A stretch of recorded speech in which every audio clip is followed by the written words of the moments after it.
Setelah kita berhasil membuat, endpoint report-nya, selanjutnya kita akan proteksi endpoint report ini hanya bisa diakses oleh user yang sudah terautentikasi dan hanya bisa diakses oleh user yang role-nya adalah admin.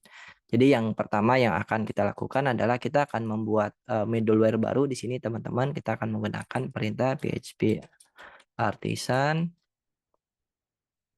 ini kita clear dulu.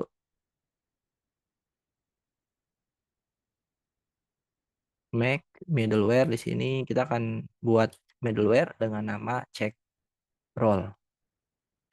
Nah, middleware-nya harusnya, sekarang sudah kebuat. Jadi kalau teman-teman lihat di sini sudah ada check token sama ada check role. Nah, untuk check role sendiri di sini belum ada logic apapun, tapi nggak apa-apa. Kita akan coba pasang, bagian middleware-nya itu di bagian sini teman-teman. Jadi untuk root yang ini kita akan proteksi dengan 2 middleware. Middleware yang pertama yaitu middleware, check token. Lalu yang kedua adalah middleware check role. Oke, jangan lupa untuk cek role dan cek tokennya teman-teman harus use dulu di bagian atas sini. Di sini ada check role sama ada check token. Nah, selanjutnya harusnya sekarang nggak semua user bisa mengakses endpoint check role ini. Ini belum kita save ya. Harusnya kita save dulu. Sekarang kalau kita tidak mengirimkan token, maka di sini statusnya adalah 401 atau unauthenticate. Nah, berarti di sini kita akan mengirimkan token. Harusnya kalau kita mengirimkan token, kita bisa masuk ke bagian middleware report ini. Ini berarti bearer, kita masukkan tokennya. Oke, ini masuk ke endpoint report. Tapi kita pengen melakukan pengecekan lebih detail di bagian check role ini, hanya user yang ID-nya, hanya user yang role-nya itu admin yang boleh mengakses endpoint check role-nya. Nah, di sini kita akan membuat logiknya teman-teman. Jadi yang pertama, di sini kita akan membuat variabel ID yang dimana variabel ID ini kita bisa ambil dari $request .id. Nah, kenapa kita mendapatkan ID ini?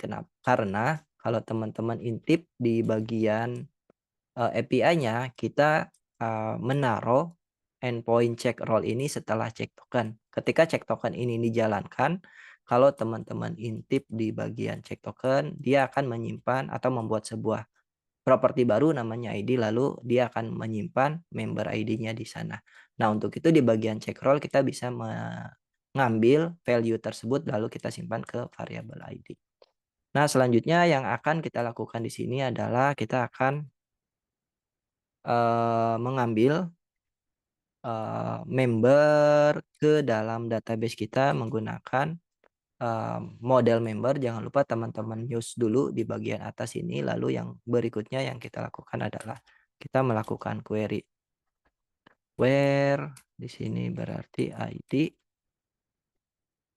lalu di sini $ID. Nah, teman-teman di sini bisa melakukan pengecekan lagi apakah membernya itu ada atau enggak, tapi kalaupun teman-teman mau langsung mengecek role-nya juga tidak apa-apa. Jadi misalkan di sini kalau role-nya itu tidak sama dengan admin, berarti if member di sini role tidak sama dengan admin, maka yang akan kita lakukan adalah kita akan return. Ini kita akan ambil respon dari sini ya teman-teman. Lalu kita akan taruh di bagian sini. Oke, kita akan ngasih tahu berarti bahwa user tersebut tidak terautorisasi. Unauthorized, lalu di sini untuk status code-nya itu adalah 403. Oke, kalau misalnya berhasil bahwa ya udah kita akan lanjutkan request-nya itu ke proses berikutnya. Nah, jadi untuk bagian check role ini, kita logiknya lebih sederhana. Jadi yang pertama kita mengambil request, mengambil ID-nya dari request ID, lalu berikutnya kita mengambil, data ke database menggunakan model member. Di sini jangan lupa pakai source, lalu kalau di sini harusnya ada pengecekan lagi ya, kita harus ada pengecekan lagi biar safety. Kalau membernya itu tidak ada,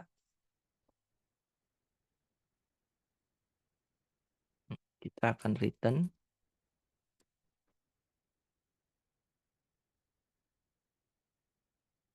Nih, kita akan melakukan return bahwa kamu tidak terautorisasi.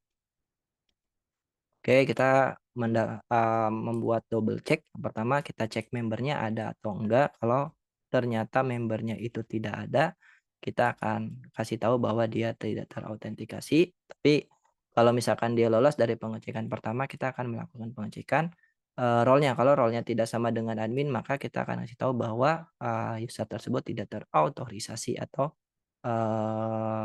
status code-nya adalah 403. Kalau lolos dari 2 pengecekan ini, maka kita akan lanjutkan ke, request berikutnya atau ke, proses berikutnya. Nah, selanjutnya yang akan kita lakukan di sini adalah, kita akan coba login dengan, kredensial, Kosashi. Lalu di sini login-nya berhasil, lalu tokennya ini kita akan gunakan di bagian, sini teman-teman. Di bagian endpoint/report ini ya. Lalu kalau kita hit, nah di sini kita mendapatkan message bahwa si, Kosashi tersebut tidak bisa masuk ke dalam endpoint/report ini atau statusnya adalah forbidden. Tapi kalau misalkan kita login dengan kredensial Udin, di sini, oke, kita, akan pastekan tokennya itu di bagian sini. Nah, di sini kita berhasil masuk ke dalam endpoint/report-nya. Kenapa? Karena Udin ini statusnya adalah, admin, sedangkan Kosashi statusnya adalah member. Sehingga si Kosashi ini tidak bisa mengakses ke dalam endpoint, slash report-nya. Kenapa? Karena di sini selain kita, kalau teman-teman lihat, selain kita melakukan cek token, kita juga melakukan cek role. Nah, logik di bagian cek role-nya ini kalau teman-teman lihat, kita mengambil data dari, request ID-nya, kita mengambil data ke database berdasarkan request ID, lalu kita cek membernya itu ada atau enggak, lalu di sini kita juga melakukan pengecekan role-nya itu sama dengan admin atau enggak. Kalau, tidak lolos dari 2 pengecekan ini, maka kita akan dikasih tahu bahwa, aksesnya itu forbidden, tapi kalau misalnya lolos dari 2 pengecekan ini, maka, kita bisa lanjut ke proses berikutnya.